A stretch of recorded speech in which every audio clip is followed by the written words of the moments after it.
Bismillahirrahmanirrahim. Assalamualaikum warahmatullahi wabarakatuh. Om Swastiastu, Namo Buddhaya, dan salam kebajikan.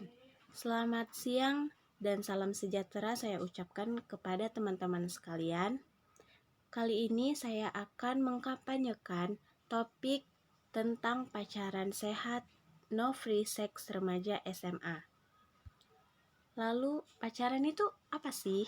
Pacaran menurut Freud adalah proses mengenal dan memahami lawan jenis atau calon pasangan hidup dan belajar membina hubungan yang kuat, seperti berkomunikasi dan menyelesaikan konflik dengan lawan jenis sebagai persiapan sebelum menikah untuk menghindari terjadinya ketidakcocokan dan permasalahan dalam kehidupan berumah tangga yang tidak diantisipasi sebelumnya. Nah, itu merupakan pacaran menurut Freud. Sedangkan sekarang pacaran yang dianggap pacaran oleh anak-anak sekarang, oleh anak remaja SMA sekarang itu berbeda dengan pengertian menurut Freud. Pacaran sekarang itu seperti ada cowok atau lawan jenis mengungkapkan isi hatinya kepada cewek, menembak cewek. Nah, lalu pacaran, itu sekarang musimnya. Lalu tujuan pacaran itu untuk apa? Seringkali tujuan pacaran menjadi berbeda-beda tergantung masa perkembangannya. Pada masa remaja saat ini, tujuan pacaran lebih pada status dan upaya mendapatkan kesenangan. Sesuai dengan konteksnya, unsur menyenangkan diri, maka belum ada unsur tanggung jawab dan komitmen di dalamnya. Kemudian, saya akan memberikan 4 tahapan pacaran. Yang pertama, ada tahapan ketertarikan. Tantangan untuk tahap ini adalah mendapatkan kesempatan untuk menyatakan ketertarikan dan mengenali orang lain.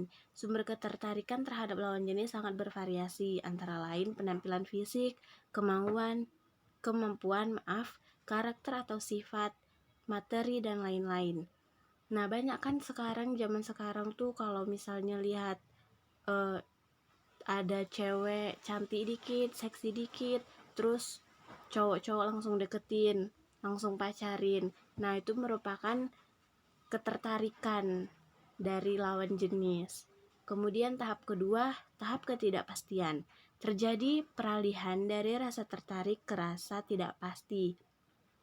Tepat atau tidaknya pasangan, tantangannya adalah menerima ketidakpastian ini sebagai suatu yang wajar dan jangan goyah. Adalah normal jika mendadak ragu apakah melanjutkan hubungan dengan orang ini atau tidak. Tanpa memahami tahap ini, maka seseorang laki-laki mudah berpindah hati. Kemudian tahap komitmen yang ketiga. Tahap ini kita ingin kencan dengan seseorang secara eksklusif. Kita menginginkan kesempatan memberi dan menerima cinta dalam suatu hubungan yang khusus tanpa harus bersaing dengan orang lain. Yang keempat, tahap keintiman. Keintiman mulai merasakan pada tahap ini kita sudah mulai merasakan keintiman yang sebenarnya. Merasa lebih rileks untuk mengendorkan pertahanan kita dan berbagi lebih mendalam dibandingkan masa-masa sebelumnya. Tahap ini merupakan kesempatan untuk lebih mengungkapkan diri dan pasangan. Tantangannya adalah mengatasi sisi yang kurang baik dari diri kita. Lalu, dampak pacaran bagi remaja. Yang pertama itu ada prestasi sekolah. Pacaran bisa menyebabkan prestasi sekolah menjadi meningkat atau menurun. Nah, kalau pacaran anak-anak sekarang tuh kan sekarang banyak tuh yang kayak bucin-bucinan gitu. Itulah yang menyebabkan mereka kadang gara-gara pacaran mereka jadi semangat, ada tugas sekolah, kerja bareng gitu, ngerjainnya bareng. Terus ada juga tipe-tipe yang karena bucin terus dia gila pacaran aja sampai melupakan tugas-tugasnya, melupakan kewajibannya, PR dilupain, kerjaan rumah dilupain. Yang kedua, pergaulan sosial. Pacaran dapat mempengaruhi pergaulan sosial dengan teman sebaya ataupun lingkungan sosial, bisa menjadi luas ataupun menyempit. Hubungan dengan keluarga biasanya menjadi agak renggang karena waktu luang lebih banyak dihabiskan dengan pacar daripada keluarga. Nah, ini banyak nih seperti ini nih.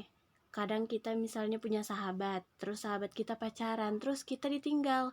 Jadi sahabat kita sama pacarnya terus. Atau misalnya kita punya abang kita punya pacar, punya cewek, terus dia asik jalan-jalan aja sama ceweknya, kita adeknya nggak diajak jalan-jalan.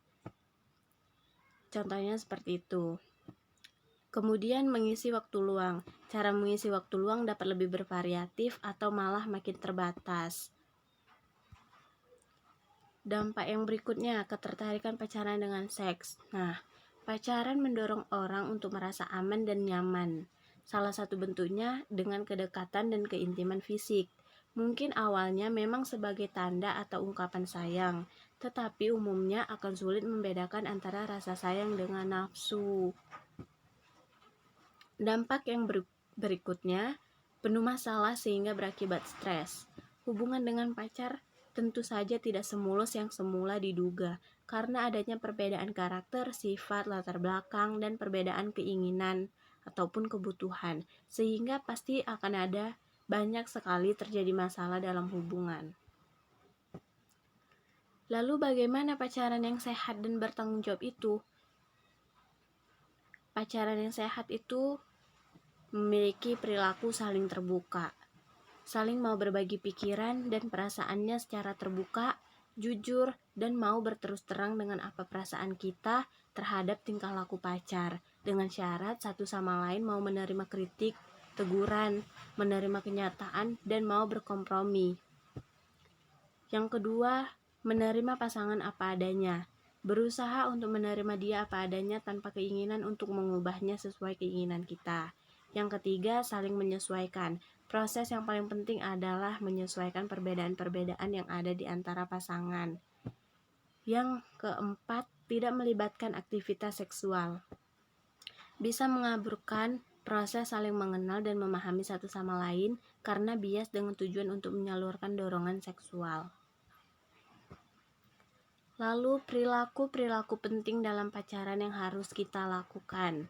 Yang pertama, jangan melibatkan perasaan, emosi, dan cinta terlalu dalam. Orang yang terlalu cinta atau sekarang dibilang tuh bucin akan kehilangan kontrol mengenai diri dan tindakannya sehingga dapat ditekan atau diperalat oleh pacarnya. Beberapa tanda yang menunjukkan keterlibatan emosi yaitu ingin selalu bertemu dan sering tiada kuasa menahan emosi. Yang kedua, sangat takut kehilangan. Yang ketiga, malas melakukan apapun.